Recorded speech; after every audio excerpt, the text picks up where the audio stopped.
Have you ever met an angry vegan?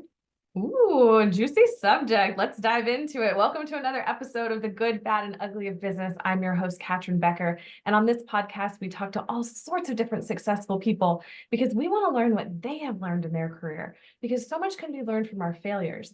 And while a smart person learns from their own mistakes, a genius learns from the mistakes of others.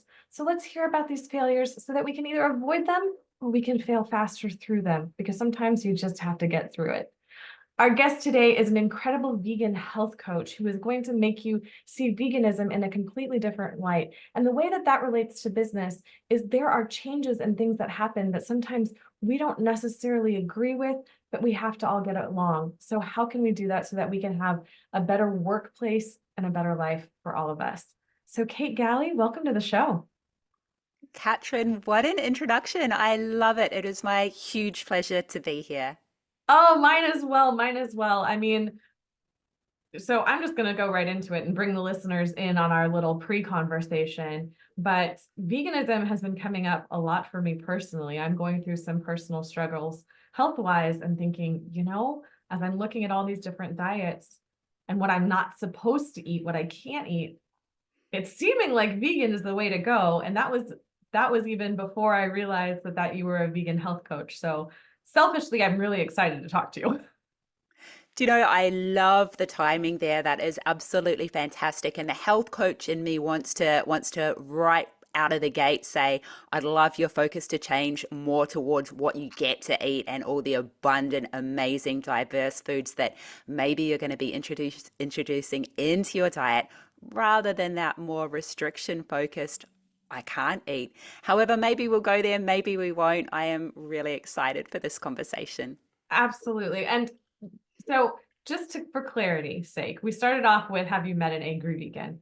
And you are a self-professed reformed angry vegan. Tell us a little bit more about that. 100%. And do you know the reformed part or ex-angry vegan part of that is self-accountability because I still have that tendency to go with my mad, passionate vegan animal rights activist heart. However, I learned the really hard way that that is just not a fun or effective way to live. And the story's long. We can go into it with as little or as much detail as you like. But I guess traveling way back, I was vegetarian for the animals and I was vegetarian from 16 years old. I was vegetarian for 23 years, and it wasn't until I watched a particular documentary, being Cowspiracy, that I learnt I'd been lied to, that we've all been lied to, and that if I was vegetarian for the animals, I actually needed to be vegan for the animals. And so I made that change pretty much overnight. I was a personal trainer and had been a decade at that point in time. And I'd built a business and body that I loved with high protein vegetarian. And vegan was scary. Mhm. And that was over 8 years ago now. And vegan has changed so much. I mean, it used to have the kind of um, impression that it was going to be very tasteless, bland foods. Like, I think of just like boiled mush. And it's so far from that. And now you see like even vegan options in the grocery stores. It's becoming so much more mainstream. What has that been like for you as a health coach? And how much easier does that make your job? So much easier. I will say that living vegan now is so much easier and more delicious than being vegetarian however many years ago. When I was 16, I'm 47 now, so 30 plus years ago. Much easier now to live vegan. I probably made it a little bit harder on myself early days than I needed to because I felt like I had a point to prove as a personal trainer. I wanted to hit not only every macronutrient, my carbs, proteins, fats, at a perfect amount in every meal. I wanted to hit all the micronutrients as well, the irons, the calciums, the omega 3s in every single meal because I knew that my clients and my colleagues would be looking at me and they would be judging veganism by the way my body looked and functioned. So I made it a bit hard on myself. However, to speak to the deliciousness that you introduced, everything that I used to eat when I ate animals and everything that I used to eat when I was vegetarian, I now eat as a vegan. And I guess the tough thing is I can choose to eat all the processed junk food, or I can choose a more whole food plant-based approach, which is the approach I'd recommend to everyone, and particularly if you're curious about entering as you are from a health point of view, you absolutely need to focus on the whole plant foods and save those processed delicious treats for the odd occasion. Well, as treats, A not 100%. the mainstays. I know I can remember Yes. very clearly a few years ago when the gluten-free Mm, wave was upon us, and yes. picking up a box of cookies that were gluten-free and thinking like, oh, this will be a healthier option, and seeing just how much sugar Yep. was in there, and I thought, oh, this isn't any better. Yep. Uh, You are so right. and of course, there's people that need to be gluten-free for other reasons, but just as a general way that we've all been marketed to of how things are better. I was going through, I was doing the Whole30 diet a couple of years ago, and I was traveling at a retreat. And so they were asking like food preferences. And I was like, well, you don't have a Whole30 option for me to click. So I'll just click vegetarian because that should be a little bit easier for me to manage. And all of the meals were like spaghetti. And I'm like, no, I wanted vegetables in a vegetarian diet. Where are the vegetables? I completely relate to that as a vegetarian personal trainer who followed high protein, low carbohydrate, which is not what I advocate now. I'm less extreme now with my approach. I'm not scared of carbs or fat like I used to be. However, eating out the vegetarian options, they were all pasta and cheese. They were all full of fat and salt, and they kind of tasted a bit same. So that approach to eating was so much more restrictive then than what my whole food vegan approach is now. And I'd also say I guess on the vegan options, I feel like we're in the third wave now. I've heard business leaders speak about this in relation to vegan businesses.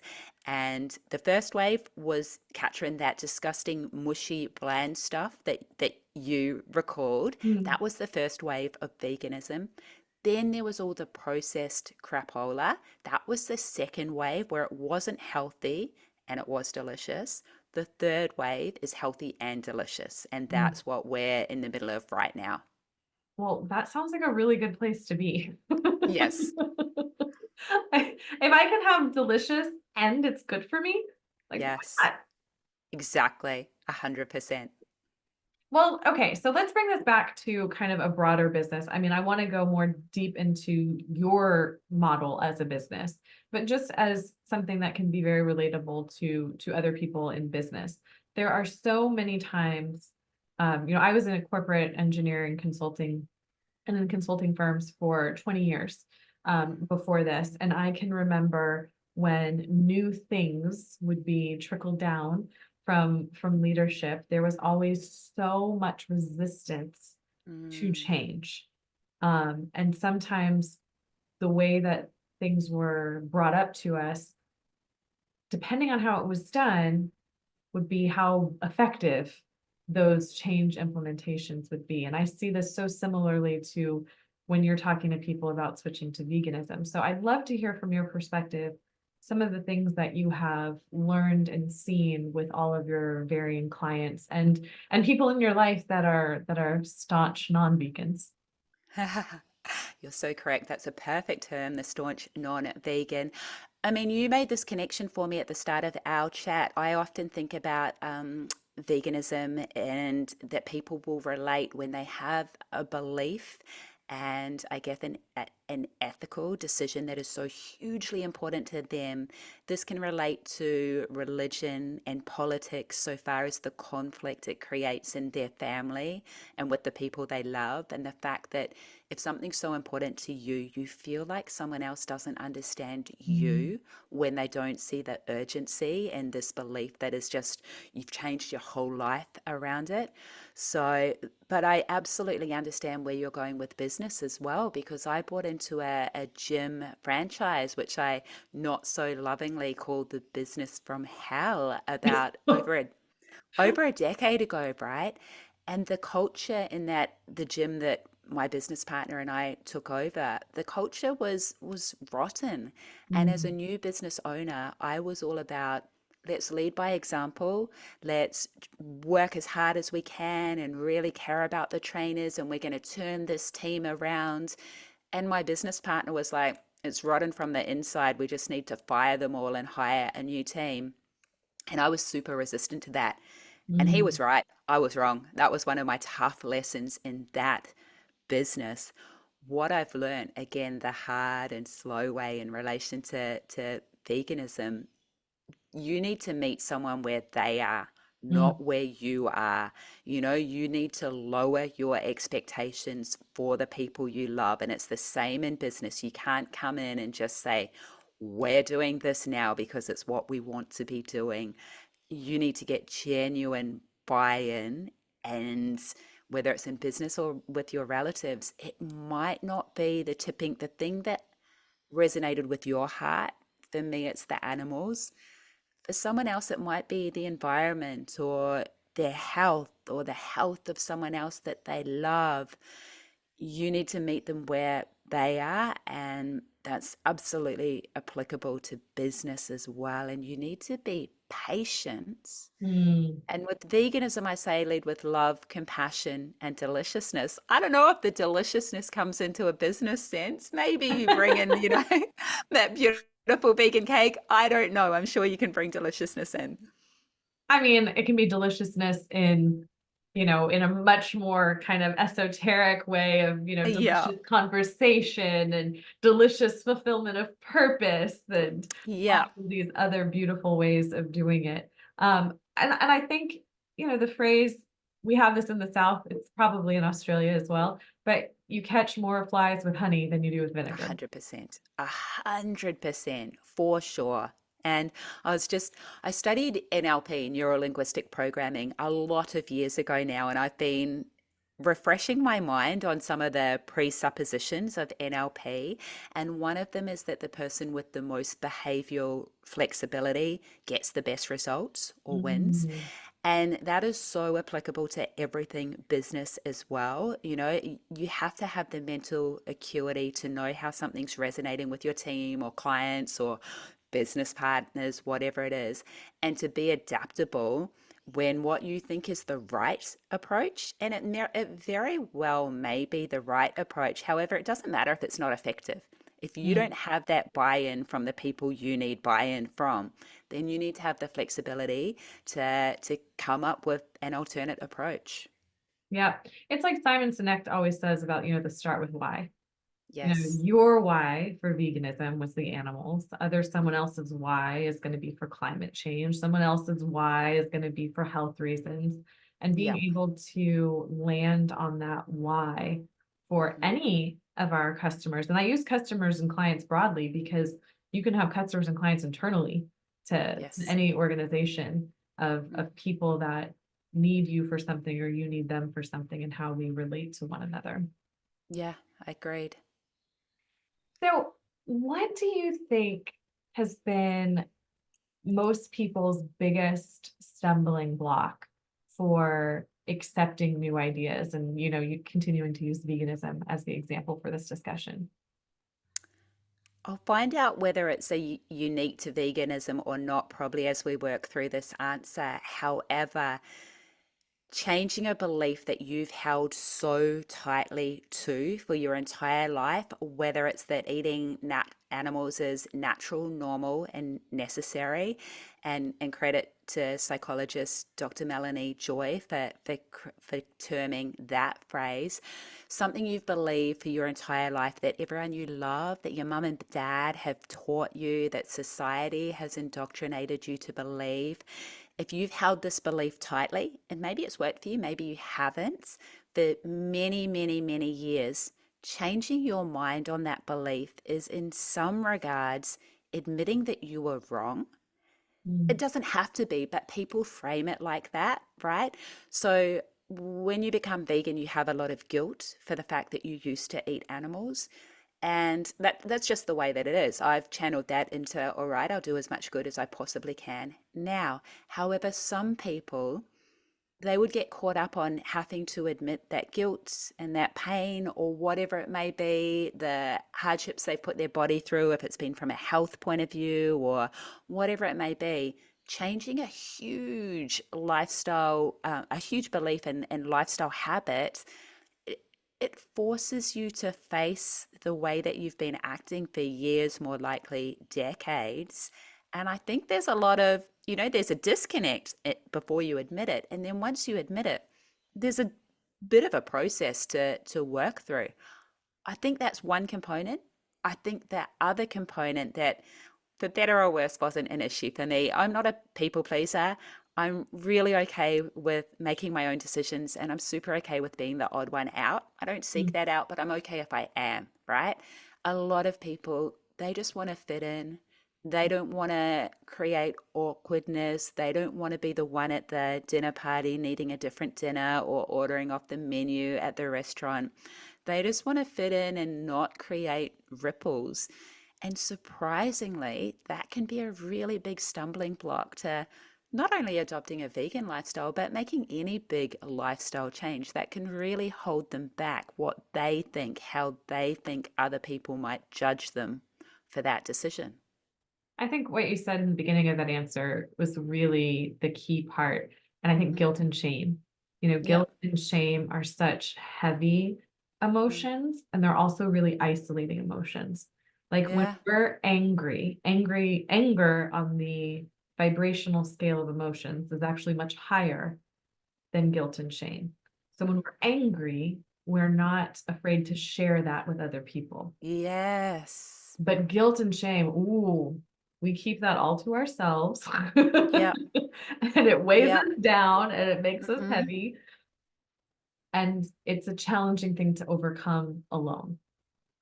You are so right. Anger is an action taking emotion. Like, anger can actually be useful because you get things done, right? You Yeah. make changes. Hopefully, they're for the positive. But as you say, that guilt and shame, you can just stay stuck doing nothing, costing you lots of energy and certainly lots of joy and not really getting anywhere or making any changes. Oh, yeah. We'll avoid them like the plague. Be like, I'm just Yeah, gonna sweep that under the rug a and hundred not pay percent. attention. Yes, yes. I would love to hear. I think we talked. So normally when I do these podcasts, it's the good, bad, and ugly. So we kind of have that pattern as we Yep. talk, and then we kind of come back to good at the end. But I feel like we've kind of started with the good and the bad and the ugly a little bit. So I would like to spend some time as we are wrapping up our time together in sharing some of the good stories that you've had with clients, with what their journey has been like and how it's changed their life to become vegan, and what that's been for you as the business owner, as the coach. Mm. I will say, full disclaimer, I've been a personal trainer for so long, 18 years now. That's one half of my business. That when I first took on board clients, I was only vegetarian and I was already that freak in the gym for being vegetarian, right? And then I became vegan. And so my clients initially weren't really very receptive at all to taking on board any of these huge lifestyle changes. However, as I hinted at, they watched me Mm. and they saw that I was still that fit, positive, never sick, always full of energy trainer in the gym. And I And just need to bit by interrupt you bit, really quick. For the people yes. listening and not seeing the video, go check out her Instagram because she's mad fit, you guys. Mad fit. Like, your body is beautiful. And Oh, the thank fact that you. it's achieved through your lifestyle is really, really amazing. So I'm sorry. Continue. Super sweet. Thank you so much. Bit by bit, my clients and all of them coming from a health point of view, because most of them were older as well. They got older as I got older. They stuck around. They were very loyal. They would bit by bit make these changes, which is probably the best way to do it. It wasn't anything too dramatic for their families either.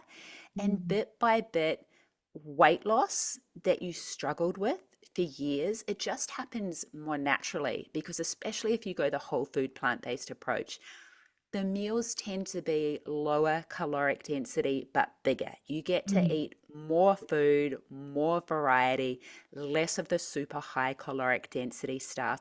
So you feel fuller and you get to devour big, delicious, bright meals and you don't feel restricted by that. Other positive, I guess, scenarios were when people eliminated dairy from their eating. And that was one of the last things, obviously, that I eliminated since I was vegetarian for so many years. Stuff like breathing and not getting colds as often mm, and symptoms like this, which again are, quite small and maybe you're not aware of them until you nudge this product out of your life and you start to see the benefits. Stuff like cholesterol lowering, blood pressure lowering. The biggest benefit, I would say, though, is for someone that makes the transition and maybe they do it for their health, as most of my clients did. Bit by bit, as animals are coming off their plate, their heart actually opens to the plight of mm, animals. If you're still eating animals several meals a day, you have a closed heart to what's happening to them. You have to. I did, my dear mum did, we all do. That's the way you survive. Bit by bit, when you're not eating them, your heart opens. You see the world. Maybe this is airy fairy, but you have more of an appreciation of how interconnected we all are in the mm, world. And I've just seen people become more open hearted. And I would have laughed at the term open hearted in my 20s or even my 30s. Now in my 40s, that is one of the things that I find most attractive in a person. So to see that transformation in people and to see the weight that you carry, not just the fat that you lose, but the weight that you carry when you're taking an action that might be incongruent with your belief that you're a kind and compassionate person and you love animals and you're still taking this action. You're maybe not aware of it. Maybe it's an mm, incongruency at an unconscious level. You take this action, you have this transformation. And honestly, this was my biggest benefit. A weight is lifted off your shoulders now that your daily actions are aligned with your values and beliefs. mm. That makes a lot of sense. So I'm out here in Texas and we have a Mm, farm and we have chickens that we eat for eggs. So mm, they have a lovely little chicken life. mm, And when we started, I bought an incubator to start incubating and raising chicks. And oh my gosh, they are just the most precious thing. I mm, couldn't eat eggs for months mm. after seeing the life that that comes out of them. So I understand it from that point of view that I was like, I can't do that. It's it's too much. And that's a child's natural inclination as well, right? If a child comes into contact with a baby chick and an apple, they're going to play with one and eat the other one. They just are. That's our natural, compassionate inclination. And I like to think from a big, broad, global perspective. What if we brought children up to believe that all living beings are equal and worthy of respect? We wouldn't be sexist or racist or starting wars with other humans if Mm, we came into the world believing that this little chicken or this little mouse was worthy of respect. mm. I don't know about mosquitoes though. Me too. Look, here's the thing. It doesn't mean you're a total pacifist, right? If you're going to attack me, I'm going to defend myself. Agreed. My angry vegan friends, I love you. They might hate on me for that. But if you want to eat me, I'm going to protect myself. Yeah. Yeah. I mean, I tell them all the time, I'm like, I will give you my blood. I have plenty. Don't make me itch. 100%. Total agreement. Like, why can't we just get along in that way? Come on. Yeah, I'll put some food out for you. Just, leave me alone. Yeah, exactly. Exactly. Like, please, please, please, please. It's true. Oh my goodness. Well, one last question that I have for you, and that is just around the idea of, you know, you started your journey many years ago out of passion. And there are so many different areas in which we all have a passion.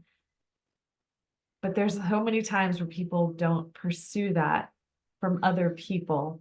You talked about being people pleaser and that you are not burdened by that, For which better or worse. I think it's fabulous. I Yeah. wish it's a struggle and a challenge that I work on all the time. But for that person that is coming up against rejection and resentment and frustration and people just not seeing them, because at the end of the day, we all just truly want to be seen. What advice do you have for them? What's been helpful on your journey to keep going? My biggest lesson from the business from hell was to back yourself 100%. Mm. The tougher times are, the more resilience you have to come up with to get through them. And that was absolutely the case for me. And it's the case that you don't know what's coming today, tomorrow, next month, or next year. The future is really uncertain. And so, for the individual struggling out there, I would say you can't have certainty in circumstances or other people. You can build a certainty of self. And Mm. I call that to back yourself. And that is my best advice. And start where you're at with that. And remember that we teach others how to treat us. So when you bend over and sacrifice your values and beliefs, or you say, oh, that's all right, I don't need to get to the gym today, I'll do this for you instead, or whatever it may be, every time you accept the non-vegan cupcake, you're saying to that person, that's okay, we'll do this action again.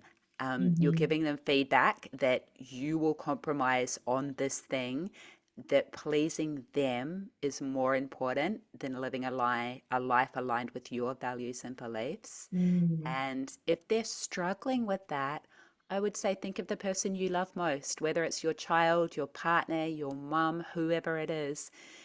Give yourself the advice that you would give them and respond in the way that you would want them to respond, if it helps to show the love to yourself by thinking of the love that you have for that other individual.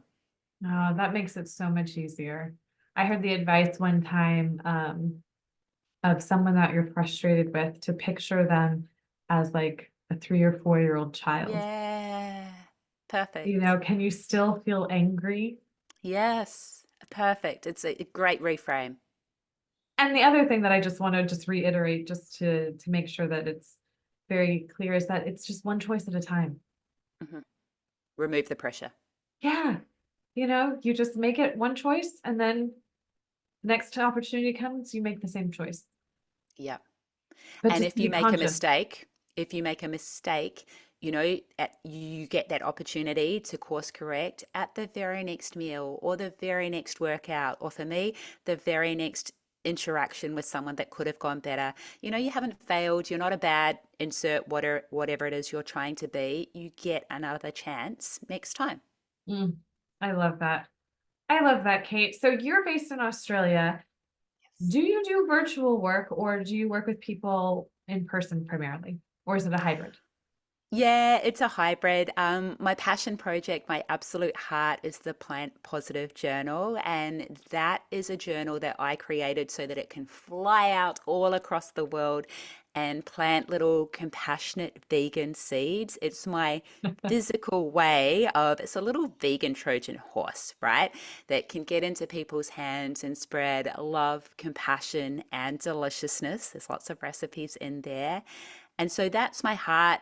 I do some personal training here in Noosa, not relevant to an international audience. So mostly the journal and the podcast, really.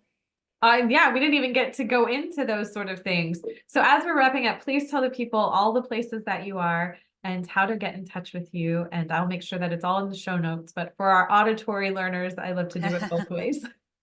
Amazing. Thank you. My website is best. It is strongbodygreenplanet.com.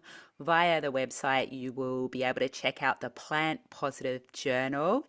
It shares all the mindset tools that to help you master your mind and your time, while ideally if you're up for it, and I hope you are, adopting a healthy plant-based lifestyle. It shares the Healthification podcast, where I speak to a diverse range of athletes, authors, activists, doctors, entrepreneurs. My heart as well. I love that podcast.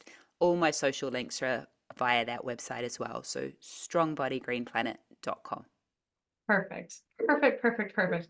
Thank you so much for agreeing to be a guest on here and for this lovely chat. I've enjoyed it so much.